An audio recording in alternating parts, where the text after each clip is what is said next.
Hey there, Regina Andler here, and it's time for Tips and Tricks Tuesday. I'm digging this little music that we get going on here. And today, our theme this week is about data-driven results, right? So it's all about the data for your business. Now, I have 5 tips for you today because, well, let me ask you, do you track your numbers? Do you know what your numbers are? So if I say, what are your numbers? What would you say to me? That's the question of the day. Because for most people, a lot of us solopreneurs out there aren't big fans of numbers, unless, of course, your business is about numbers, like bookkeeping or something like that. A lot of people aren't fans of numbers, and they don't think to track their numbers. They just look at their bank book and say, okay, well, I'm making some money or I'm not making money, but they don't actually track the numbers in their business. So this is all about your data in your business that is critical for you to monitor to make sure you're successful. So, have you ever basically sat there and stared at any of your numbers and thought, maybe, where do I start? I don't even know where to start.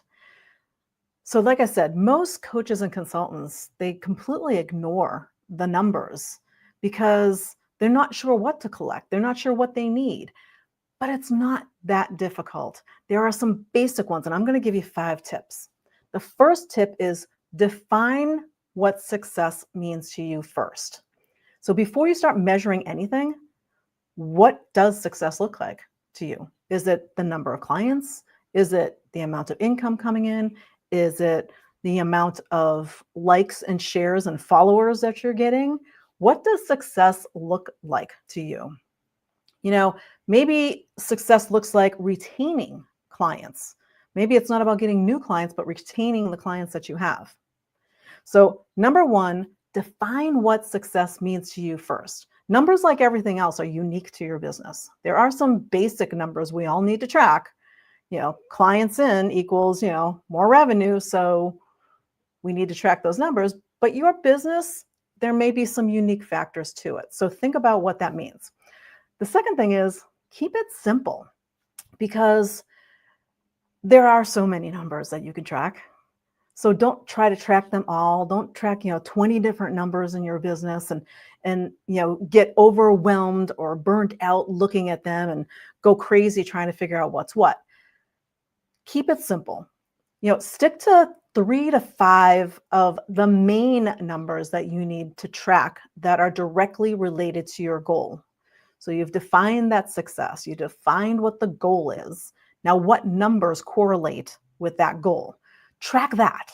If it's more clients, then, or more discovery calls booked, or more leads, more people coming to your masterclass, more people joining your program,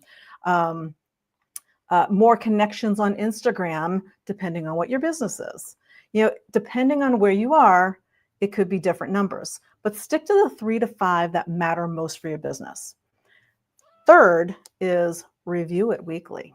Set out time in your calendar to actually stop and go, how do my numbers look this week? Whether it's the beginning of the week or end of the week, I suggest, the bookends, either beginning or end. What do those numbers look like? Because if you don't check it, what you don't monitor gets out of control. So just take, 15 minutes once a week to go in and just check your numbers. Where are you? Are you on target? Are you on target to reach your goals this month, this week, this year, this quarter, whatever it is? Look at those numbers and review them weekly. Number 4, ask the right question. So every number that you track should answer a question. So if not, it's just noise, it's nothing. So how does it help you make a decision? Answer the questions, ask the right questions to answer them with your data. So there's vanity metrics that are out there. And the vanity metrics are things like the number of followers. You see these people out online and they're like 10,000 followers, 20,000, and they're celebrating all of these followers. That's great to celebrate if the number of followers is correlating to more clients, more leads, more people into your programs. If not, it's a vanity metric. It's just a big number that's inflating your ego, and your ego is going, yeah, I got 40,000 followers. Well, if you have 40,000 followers and not one of them becomes a client, what's the purpose? But you don't know this unless you're tracking the numbers. So ask the right questions and make sure that you're not tracking those vanity numbers, that you're tracking real numbers that actually make a difference to your bottom line. And number 5 is to pair those metrics with some context, right? So, numbers on their own can be misleading. They can mislead you depending on where they are. So 50 leads, you might say, I'm tracking the number of leads. Well, 50 leads might be great. It might sound fabulous. But if none of them become clients, again, the context isn't there. So the goal is to be more successful in your business. So you want to pair the numbers with the context behind it for the goal. So if 50 leads and you end up closing 25% of them, that's not such bad metrics, right? That's actually pretty good. If you get 25%, yeah, 50 leads and 25% of them become clients of yours, that's actually a pretty decent metric. And it's how do I make it 30%? How do I make it 40%? How do I close 100% of my leads that are coming in? That kind of thing. You want to track these numbers to make sure that you know where you're going with your business. And most importantly, tracking your number helps you decide if and when you need to pivot. Think about what you're doing in your business. So maybe you had a course and a ton of people were signing up. And then all of a sudden, crickets. Nobody's signing up anymore.